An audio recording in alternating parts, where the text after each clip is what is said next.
자, 인공지능 잘 알고 계실 것 같아요. 요즘 인공지능 많이 뉴스에도 많이 나오고 많이 접하게 됩니다. 이 인공지능은 스스로 학습이 가능해요. 예전에 프로그래머들이 컴퓨터에다가 세팅 값을 딱 지정해 놓으면은 그 값에 따라서 처리하고 했었는데, 인공지능은 스스로 학습이 가능하고 배움이 가능해요. 그래서 이 처리 능력과 그 속도와 능력, 그 실력이 인간의 능력을 훨씬 더 능가합니다. 계산이 엄청나게 빠르고요. 그리고 거의 정확해요. 그리고 즉시 답해줘요. 우리가 원하는 질문, 원하는 대답을 즉시 해주기도 해요. 아주 효율적이죠. 그리고 게다가 인공지능은 감정 표현도 잘해요. 사람처럼 느껴지기도 합니다. 근데 어느 작가가 이런 말을 했어요. 인간에게는 있지만 인공지능에게는 없는 것, 그것이 망설임이라고 했어요. 망설임. 인간은 망설여요. 인공지능에게 여러 가지 고민과 아픔을 말하면은 당장 막힘없이 줄줄줄 공감해주고 조언을 해줍니다. 인간은 상대의 아픔을 듣고 말을 삼키고 주저하고 머뭇거림이 있어요.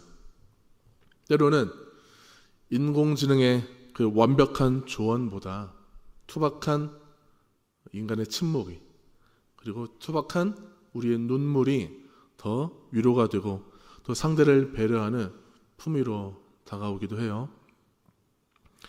뉴스에서 앵커가 5초간 침묵하면은 그걸 방송사고로 간주해요. 근데 어느 앵커가 한 사회인의 그 부고를 전할 때 무려 20초간 침묵했어요. 완전 방송사고였죠. 근데 그 침묵은 수백 마디의 말보다 훨씬 더 큰 메시지와 울림을 주었습니다. 은퇴하신 저의 모교회 목사님께서 설교 시간에 그렇게 자주 눈물을 흘리셨어요. 근데 설교를 듣다 보면은 그 목이 메이는 그 잠깐의 찰나의 순간이 더 큰 은혜가 되고 감동이 되었습니다. 그분을 보면서 제가 두 가지 깨달은 게 있었어요. 하나는 남자는 나이가 들면 눈물이 많아진다.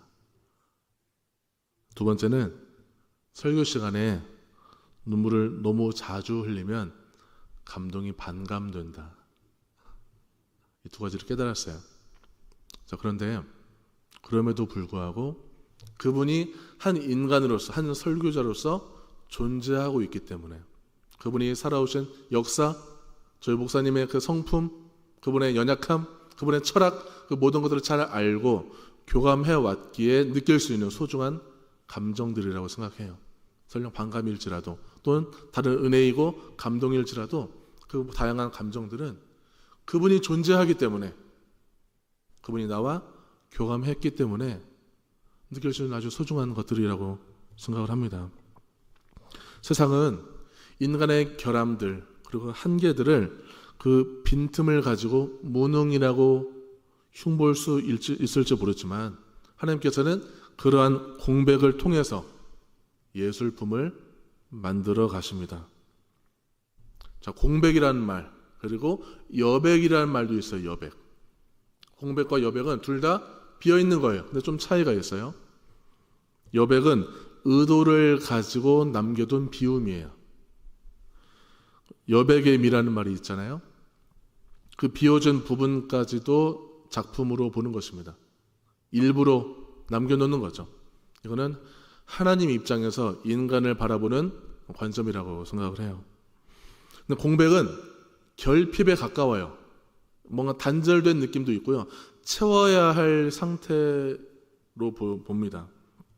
비어있으면 좀 어색하고 좀 불편해요.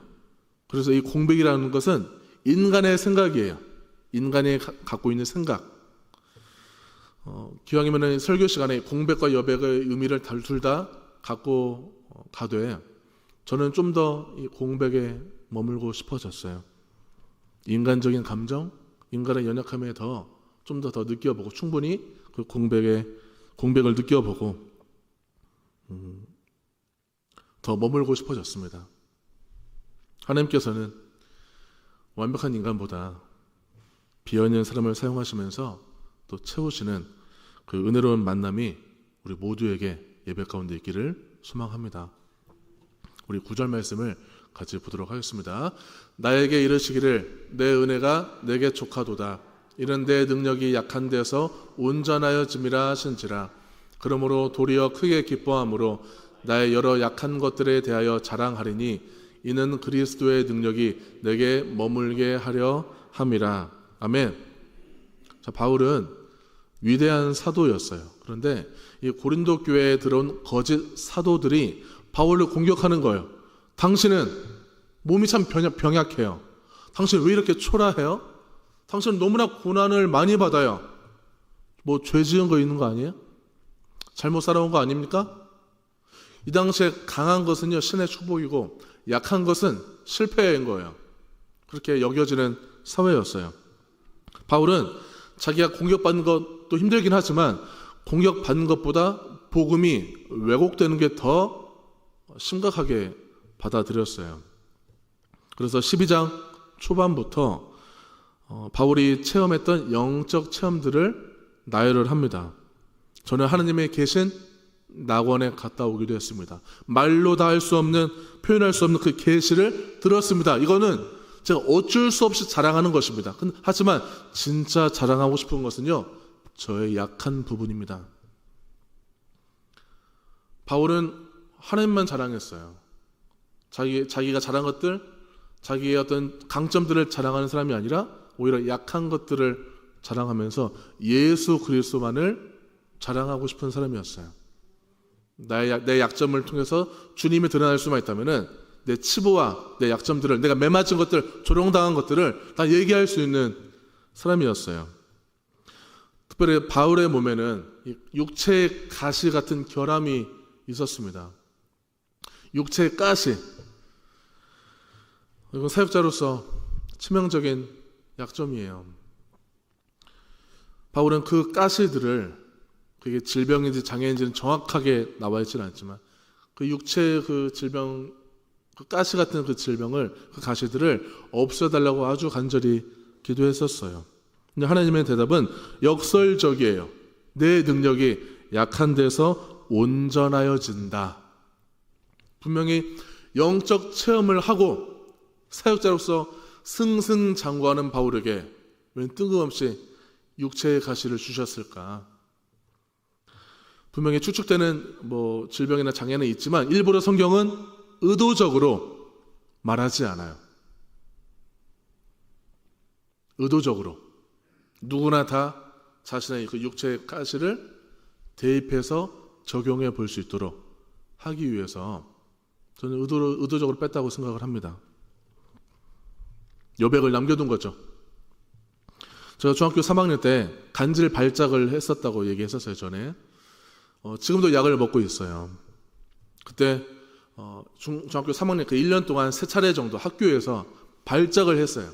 눈이 돌아가고요. 거품 물고 넘어져서 막 온몸을 떨었어요. 제가 양호실에서 눈을 뜨니까 옆에 아버지가 계셨습니다.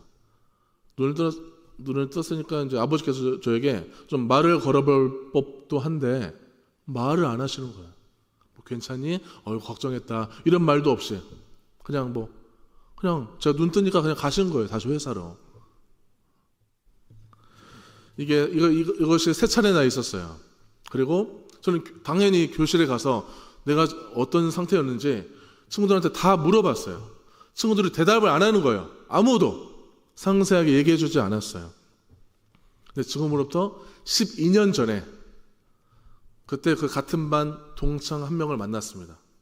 그 친구도 이제 신학을 늦게 시작해서 저랑 여러 가지 말이 잘 통했었어요. 근데 그때 얘기를 꺼냈어요. 제가 발작했던 날.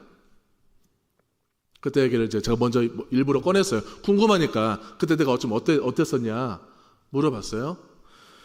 근데 그때 제가 첫 번째 발작하고 양호실에 간 사이에 저희 교실에서 학급 회의를 열었대요. 이 얘기를 저에게 꺼내면은 상처받을 수 있으니까 우리 마치 아무 일도 없었던 것처럼 문수를 똑같이 평상시처럼 대해주자, 이렇게 결정했다는 거예요. 저 그 말 듣고 집에 오는 내내 울었어요. 너무나 그 배려가 참 고마웠어요. 그래, 나는 참 이런 사랑과 배려를 받으면서 이렇게 성장했구나. 그 친구들이 참 고마웠고, 만나는 족족 다 고맙다고 얘기해주고 싶은 마음이었습니다. 그때 그 이후부터, 그 말을 들은 이후부터 외적으로 뭔가 결함을 갖고 있는 사람들, 장애를 입고 있는 사람들을 만나게 되면은 그 얘기를 먼저 꺼내지 않고 그냥 묵묵히 같이 아파해주고 같이 기도해주고 응원해주는 마음으로 바뀌었어요. 그런 걸 배운 거죠. 어떻게 보면 사랑을 받았기 때문에 그거를 배울 수가 있었어요. 그 이후에 간질 환자들의 모임도 참여해보고, 또 목사님 제 자녀도 간질 환자예요. 이런 아픔을 같이 공유하면서 분명히 여전히 이 간질 질병이 원인을 모르고 살아왔지만, 지금도 약을 먹지만 오히려 제 삶은 더 풍성해졌어요. 아픔을 같이 하면서 더 연대도 생겼습니다. 상처받으면 상처 입은 사람이 보이게 되어 있어요. 내가 외로움에 한번 정말 사무쳐 보면은 다른 사람의 외로움이 금방 감지가 돼요. 완벽한 사람은 감탄을 자아낼 수는 있지만 결핍을 가지고 있으면 그 결핍을 통해서 사랑도 만들어낼 수 있어요. 여러분 혹시 인문계 고등학교 2번 떨어져 본 적 있으세요? 저는 인문계 고등학교 시험을 2번이나 떨어졌습니다. 인문계 고등학교 1번 떨어지면은 그때 실업계 고등학교에 지나갈 수 있는 기회가 있어요. 그때라도. 근데 2번 떨어지게 되면은 실업계 고등학교도 진학을 못해요. 가장 안 좋은 학교로 들어가요. 그 학교는 대학 진학반이 있고 취업반이 있고 야간반이 다 같이 공존하는 이상한 학교예요. 지금은 폐교됐어요. 그 학교를 다니면서 지금 얼마나 제가 수치스럽던지, 교복을 입고 밖에 나가는 것 자체가 너무나 큰 열등감과 수치심이었어요. 이 진학을 실패해서 살아가는 그 실패감에 허덕이는 사람들을 보면은 제 눈에 금방 들어오죠. 학력에 대한 열등감을 갖고 있는 사람들을 보면은 제 마음에 확 들어와요. 더 애잔해지고 딱한 마음도 들고 연민도 들기도 합니다. 저의 그 고등학교 3년은 정말 괴로운 시절이었지만 그 이후에 이 학력에 대한 열등감을 가진 사람들이 어찌나 많은지, 가방끈 짧다고 내가 원하는 학교에 들어가지 못했다고 해서 힘들어했던, 막 가슴 한켠에 여전히 평생을 갖고 있는 사람들이 왜 이렇게 많은지 모르겠어요. 그런 사람들하고도 대화도 잘 통하는 인생이 되었어요. 내 삶이 이렇게 참 풍성해지는구나 느낀 것이죠. 그런 저의 공백에도 불구하고 하나님은 제 공백이 들어오셔서 하나님의 방법대로 일해 가셨고요.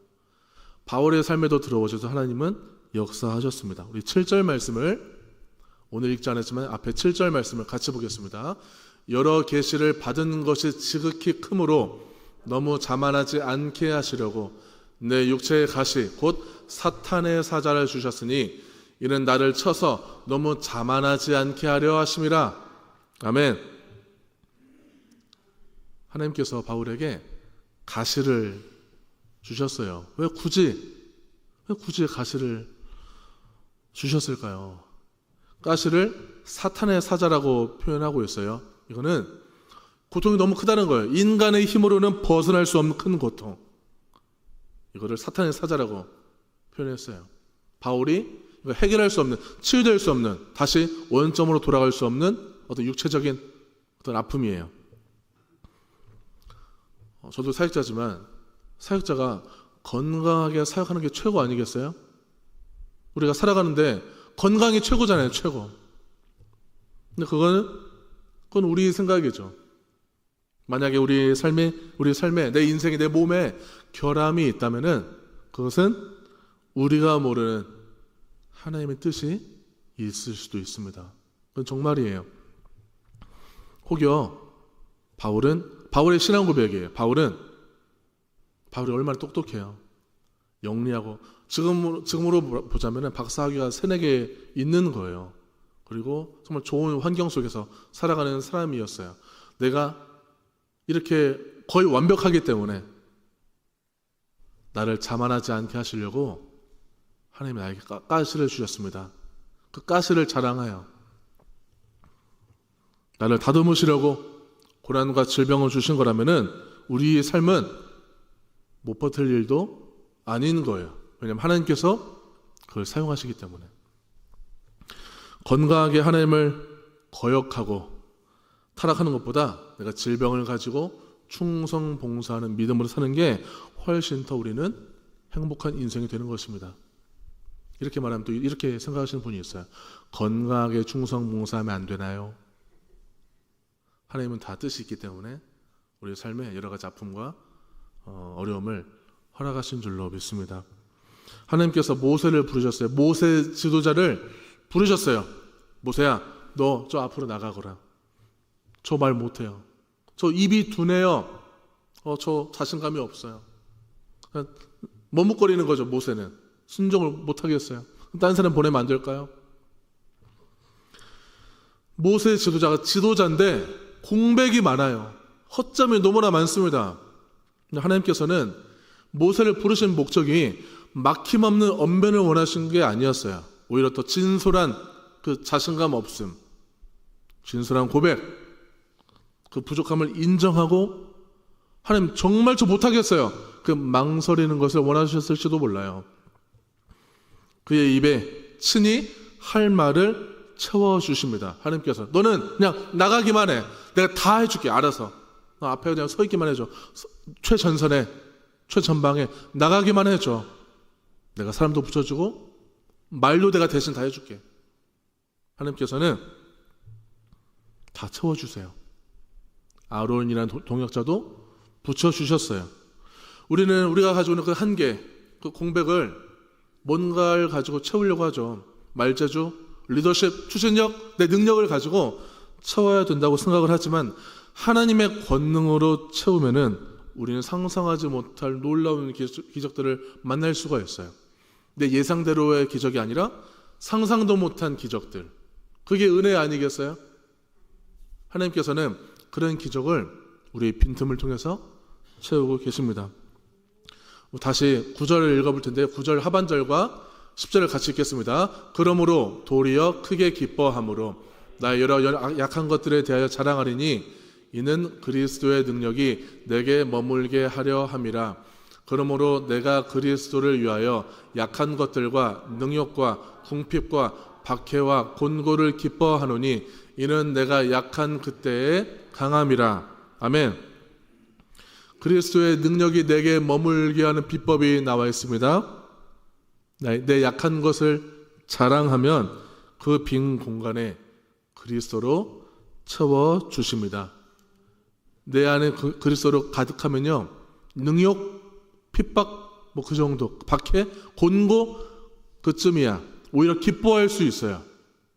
내 안에 그리스도로 채워지면, 하나님의 권능과 은혜로 채워지면은 더 이상 그 질병이 질병으로만 해석되는 것이 아니에요. 내 뜻대로 안 되는 것이 결코 망하고 재수 없는 것으로 해석되는 것이 아니에요. 하나님의 은혜로 해석이 되는 거예요. 그러니까 기뻐할 수 있고요. 그러니까 더 멀리 내다보고 소망을 품고 살아갈 수가 있는 것입니다. 약해질수록 더 강해지는 원리를 바울은 터득해요. 저는 일할 때 완벽주의 성향이 좀 강했어요. 저희 20대 청년회장이었을 때, 청년들이랑 같이 일할 때, 그리고 막 신학교를 이제 들어가서 전도사 사역을 시작했을 때 이 완벽주의 성향이 너무 강했어요. 너무 강하니까 말이 많아지더라고요. 다 말로 막 통제하고 싶으니까요. 제 이 센 성향이 막 그때 엄청나게 드러났던 때였어요. 그리고 완벽해야 되니까 일을 다 맡기기보다는 웬만하면 저 혼자 다 했어요. 만약에 맡겼는데 일을 잘 못한다? 마음에 안 든다? 그러면은 그 사람을 경멸했어요. 저는 이 경멸하는 것도 되게 힘들더라고요. 마음에. 그때는 몰랐지만 경멸하는데 에너지도 엄청 써요. 그러니까 차라리 그럴 바에는 나 혼자 하고 말지 이런 생각으로 혼자 다 일했어요. 근데 혼자 할 수 없는 걸 혼자 하다 보니까 당연히 지치죠. 몸이 지치고요. 그리고 은혜도 없었어요. 그 공백을 채우려고 하다 보니까 자존심을 부렸어요. 나 혼자 다 할 수 있어. 내가 완벽하게 내가 다 해낼 거야 하는 그런 마음이다 보니까 제 마음에는 하나님도 없고 제 주변에 사람도 서서히 떠나가고 그냥 내 속에는 나로 가득 차버렸습니다. 자존감을 조금씩 회복하면서 혼자 빨리 가는 것보다 같이 여러 사람이 같이 천천히 가는 게 오히려 더 즐겁다는 것을 알게 됐어요. 좀 더 관계를 생각하면서 일을 할 수 있게 되었고 좀 더 여유 있게 일할 수 있었어요. 그리고 좀 더 웃어가면서 유머스럽게 사람들을 대하고 일할 수가 있었습니다. 그리고 불필요한 말수도 많이 줄었어요. 완벽주의를 버리니까 그냥 맡기는 거예요. 믿고 맡기는 거예요, 사람을. 그래도 마음에 안 들더라도 그래도 괜찮아. 이런 여유가 나중에 생겼습니다. 예수님도 참 불필요한 말을 많이 안 하셨던 것 같아요. 오히려 침묵하는 순간도 많이 있었어요. 성경을 그럴 때가 참 많이 나오지만 특별히 이 가늠한 여인이 잡혀왔을 때 예수님께서는 침묵하시죠. 근데 다들 주변 사람들은 막 살기가 돌았어요. 모세 율법을 들먹이는 사람도 있었죠. 소수는 그 율법을 들먹이면서 예수를 시험하고자 했어요. 고소하려고. 모세 율법은 가늠한 자를 쳐 죽이라고 했는데 예수 당신은 어떻게 생각합니까? 나머지 다수는 돌을 들고 율법대로 정죄하려고 준비하고 있었어요. 당장 던질 기세였어요. 그때 예수님께서 막 손사래를 펼치면서 난리치신 것이 아니라 차분하게 말 없이 몸을 굽히고 땅에 뭔가를 썼어요. 죄언자가 먼저 돌로 치라. 그리고 다시 또 몸을 굽혀서 땅에 뭔가를 또 썼어요. 그 잠깐의 침묵이, 그 잠깐의 정적이 수많은 사람들의 양심을 건드렸어요. 모두 다 돌을 놓고 다 버리고 집으로 돌아갔습니다. 한 생명을 잃을 뻔했던 순간이었어요. 그리고 다수의 율법 정죄 때문에 살인도 용인될 수 있었어요. 예수님의 침묵과 용서로 그 여자는 다시 기회를 얻을 수가 있게 되었습니다. 다시 살아날 수 있었던 거죠. 인간의 눈으로 보기에 예수님의 삶을 조목조목 보면은 군데군데 공백이 많아요. 보면 저 예수는 힘을 가지고 있는데 힘을 못 써요. 안 써요. 뭔가 조금만 나서주면 영웅이 될 수 있고 칭송도 받을 수 있고 인기의 스타가 될 수 있는데 또 나라의 독립도 기대해 볼 만해요. 그러나 예수님의 성육신 목적은 하늘 보좌를 버리고 이 땅에 오신 비움의 여백이었어요. 목적이 있어서 이 땅에 오신 분이에요. 사람들이 조롱하고 무시하면은 우리 같으면은 싸워야 직성이 풀리는데 예수는 말을 해야 할 때와 하지 않아야 할 때를 구분하세요. 자리를 지켜야 할 때와 피해야 할 때를 구분하셨어요. 배신당하는 현장에서도 말없이 감당하셨어요. 십자가에 달렸을 때 어찌하여 나를 버리셨나이까 외침에도 불구하고 하늘은 침묵했어요. 무덤 속에서는 3일간의 이 거대한 공백이 있었습니다. 그러한 순간순간들을 통해서 인류에게 그 영원한 생명이라는 풍성한 은혜를 채워주셨습니다. 예수님은 계속 자기를 비워지는 삶을 살았어요. 십자가 사건은 완전한 비워짐, 그 비워짐을 통해서 오히려 세상이 더 부요해졌습니다. 물질적인 부요함이 아니라 믿음의 부요, 은혜의 그 부요함. 예수의 십자가의 죽음과 부활을 통해서 우리가 인간이 본능적으로 추구했던 그 길과 삶이 아니라 완전히 다른 영생하는 길을 우리가 얻을 수 있었던 거예요. 성도님들이 가진 어떤 한계와 빈틈에 대해서 부끄러워하신 적이 있으신가요? 저는 말 못하는 성격이에요. 관계에서 상처받았으면은 저 상처받아서 참 사람 대하기가 참 어려워요. 실패의 기억이 있으면은 다시 뭔가 도전하기가 참 어려워요. 그리고 저는 지금도 믿음이 부족해요. 라는 이런 생각들이 자신을 혹시 짓누르고 있지는 않으세요? 세상은 계속 채우라고 말하죠. 계속 채워야 돼요. 돈으로 채우든지 사람으로 채우든지 물질로 채우든지 계속 실력을 채우라고 합니다. 하나님께서는 이 빈 곳을 채우려고 오신 분이 아니에요. 인공지능은 답은 줄 수 있어도 우리를 위해서 주저하거나 울어주거나 같이 그 아픔을 견뎌주거나 그 침묵 속에 함께 있어주지는 못하는 거예요. 하나님께서는 그렇게 우리와 함께 있어주기 위해서 우리의 공백 속으로 들어오셨어요. 그 결핍과 아픔을 구원의 기쁨으로 채워주셨어요. 저희 육신의 아버지께서 양호실에 누워있는 저를 보고 말없이 그냥 갔지만 어떤 마음으로 오셨겠어요. 학교 전화를 받으시고 얼마나 놀래고 걱정하는 마음으로 한 걸음에 달려오신 것은 저를 향한 아버지의 사랑이죠. 말없이 갔지만, 투박하지만 어떻게 그렇게 정도 없으신가 생각은 들지만 다 사랑이었어요. 삶의 아픔과 고난이 영원하지 않습니다. 우리가 갖고 있는 공백들, 아픔들 영원하지 않아요. 기나긴 공백만은 아닌 거예요. 지금 그 틈 사이로 주님은 은혜를 흘려보내고 계세요.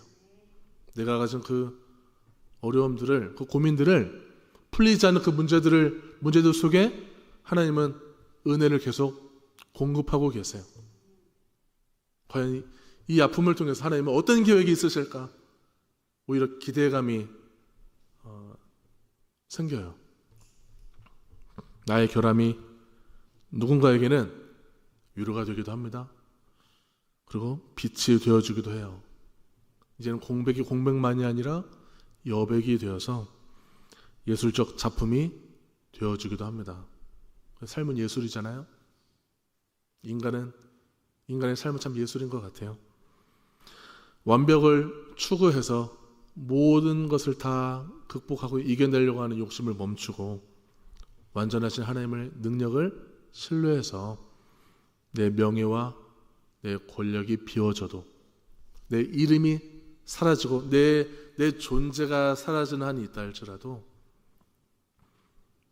다른 사람을 내가 살릴 수만 있다면, 다른 사람에게 내가 위로가 될 수만 있다면 내 사역이, 내 이름 없이 빛도 없이 섬기는 그 섬김이 오히려 충만한 기쁨으로 전환되는 삶 전체가 다 되기를 주님의 이름으로 축원합니다.